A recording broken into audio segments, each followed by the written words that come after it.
Very good morning, dear students of standard 5th. I have to prepare again a new video for you because I think in my last video there was no voice. So sorry for the inconvenience. So here we start with a new chapter, a book review. Okay. Now a book review. What is the meaning of book review? It's the evaluations of the books. Okay. अब book के अंदर जो एवल्यूएशन रहता है उसके बारे में हम पढ़ेंगे. George dad is an ardent environmentalist. अब जॉर्ज एक लड़का है, उसके डैडी वो क्या है, वो आर्डेंट एनवायरमेंटलिस्ट है. Ardent means what, a very enthusiastic, यानी बहुत ही साइंटिफिक काम करने वाला इंसान. ओके, बहुत एंथुसियाज्म से वो ये काम करते हैं. An environmentalist means a person who is convinced about protecting the environment. मतलब एक ऐसा इंसान जो एनवायरमेंट के बारे में बहुत ही प्रोटेक्टिव है, हमेशा एनवायरमेंट को क्लीन एंड क्लियर रखने की कोशिश करता है. In fact, both his parents are convinced that modern invention of science and technology have caused a lot of damage on the earth. अब उसके जो जॉर्ज के जो पेरेंट्स थे वो हमेशा यही सोचते थे कि मॉडर्न इन्वेंशन और टेक्नोलॉजी जो अभी आया है वर्ल्ड के अंदर, तो वो हमारे नेचर को, हमारे एनवायरनमेंट को पूरी तरीके से बर्बाद कर रहे हैं. They are committed to a cause of saving the planet. वो कोशिश कर रहे हैं कि किसी भी तरीके से वो अपने प्लैनेट को सेव करें. They use a bicycle instead of car. उनका थिंकिंग ये है कि कार लेने से पोल्यूशन बढ़ेगी तो एयर में वो मिक्सअप होगा, और मिक्सअप हुआ तो बहुत एनवायरमेंटल नेचर्स को प्रॉब्लम होगा या तकलीफ़ में आ जाएंगे. तो इसीलिए कार यूज़ ही नहीं करना है, कार की जगह में बाईसाइकिल यूज़ करना है.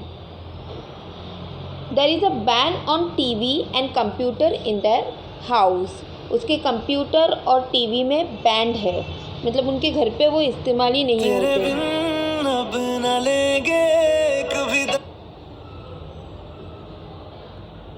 इस्तेमाल ही नहीं होता है. They don't buy things like bread and biscuit. वो ब्रेड एंड बिस्किट जैसा कोई भी चीज़ उन लोग घर पे बाहर से ख़रीद के नहीं लाते हैं. They eat only vegetarian and home made cook food. उन लोग सिर्फ वेजिटेरियन खाना खाते हैं और घर का बनाया हुआ खाना ही प्रेफर करते हैं. They even use candle to light the house to avoid using electricity. Even घर को लाइट करने के लिए they further use a candle. Electricity की भी बचत उन लोग बहुत करते हैं.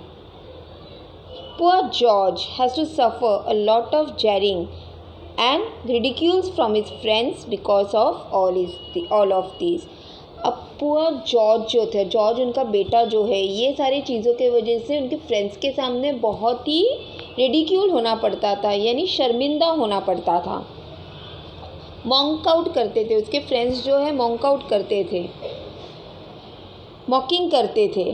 ठीक है. Actually, John doesn't think that either a TV or a computer is a bad thing. He has tried to tell his parents that it's possible to save the earth using the computer and the internet. अब George अपने parents को किसी भी तरीके से ये मना नहीं पाता था, या कन्विंस नहीं कर पाता था कि इंटरनेट और कंप्यूटर हमारे एनवायरमेंटल के लिए बहुत ही अच्छा है.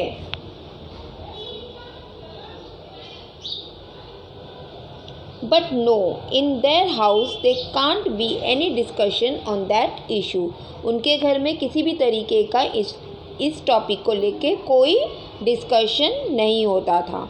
George always like to know why. Always George के मन में ये क्वेश्चन आता था कि क्यों, आखिर क्यों नहीं हम इस्तेमाल कर सकते, लेकिन उसके क्वेश्चन का कोई भी आंसर उसे नहीं मिलता था। His parents think that he is still too young to understand global issue। उसके पेरेंट्स को लगता था कि अभी भी वो बहुत छोटा है ये सारे मैटर के बारे में जानने के लिए। One day, however, George unexpectedly acquires the new friends and to next door neighbor। एक दिन क्या हुआ, जॉर्ज के पड़ोसी में पास में ही उनके न्यू नेबर्स आए और उन न्यू नेबर्स में एक उसका फ्रेंड, उसके ही हम उम्र का एक दोस्त उसे मिला। उसका नाम एनी था। एनीज फादर एरिक, एनी का जो फादर था Eric, he was a brilliant scientist and were willing to answer all the George question. अब जॉर्ज के माइंड के अंदर जो भी क्वेश्चन डेवलप्ड हुआ था वो सारे क्वेश्चंस के आंसर एरिक बखूबी से दे सकता था, यानी उनके पास हर एक सवाल का जवाब हुआ करता था। Eric has built a super intelligent computer named Cosmos।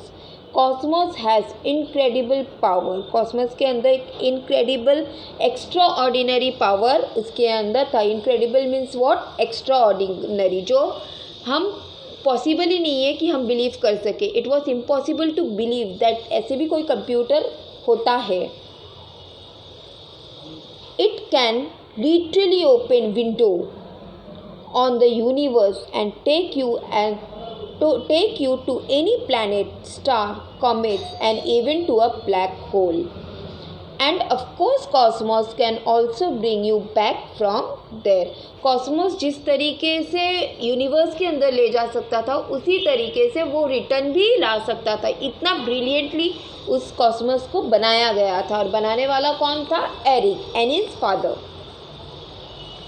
However, cosmos depend entirely on the information that is fed into it by the people like Eric who do the research and thinking that can make cosmos work। Cosmos तभी workout करता था जब Eric जैसे person पूरा information जो है उसके brain के अंदर फिट आउट, इन्फॉर्मेशन जो है वो पूरा सीपीयू के अंदर फिट आउट कर देते थे, तभी वो कॉस्मोस वर्कआउट हो सकता था। Science can be used for the good cause and a group of good scientist like Eric has vowed to use it for people welfare.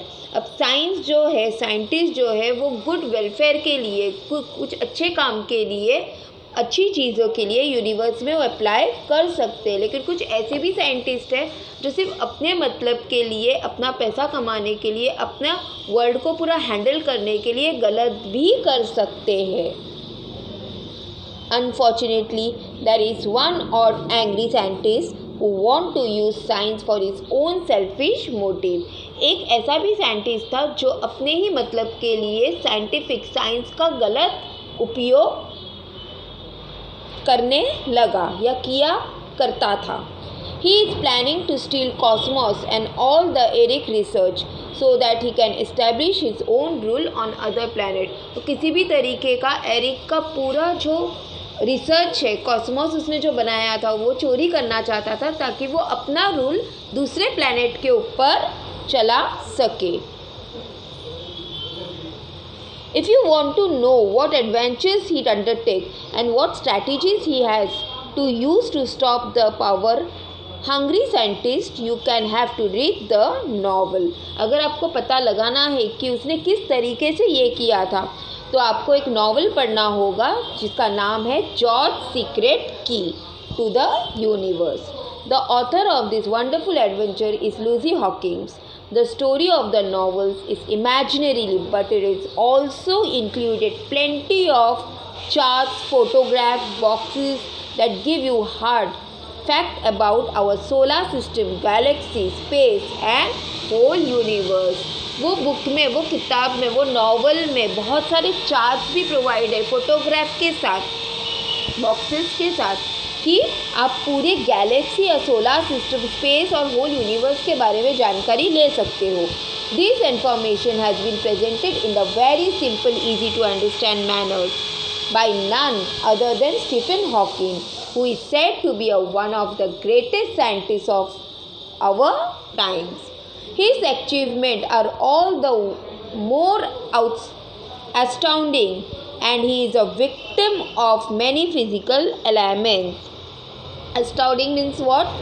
Surprising, मतलब इट वॉज सो सरप्राइजिंग, मतलब हर चीज़ आप देखोगे तो आपको surprise जैसे हो जाओगे कि how is it possible. He has to use a wheelchair to move about. उसे वो काम मूव अबाउट करने के लिए, चलने के लिए व्हील चेयर का इस्तेमाल करना पड़ता था, बिकॉज ही वॉज ब्लेंडेड. उसको उसका पैर जो था वो ठीक नहीं था, उसे व्हील चेयर में चलना यूज़ करना पड़ता था. Use of the computerized voice system in order to speak. The story of Stephen Hawking's triumph over his physical disabilities is itself an inspiring adventure. The book includes very attractive and expressive sketches drawn by Gary Person. It is true that the excessive use of science and technology can give rise to the certain problem, but turning away from technology is not a solution. अब technology से अगर हम turn up हो जाते हैं, अगर technology हम provide नहीं करते, न्यू मॉडर्न टेक्नोलॉजी यूज़ नहीं करते हैं, तो हम आगे कभी नहीं बढ़ पाएंगे. हमें एनवायरनमेंट को नज़र में रखते हुए न्यू टेक्नोलॉजी भी यूज़ करनी चाहिए, और वही एक सल्यूशन बन सकता है. That is why the Hawkins has given an important message in this book.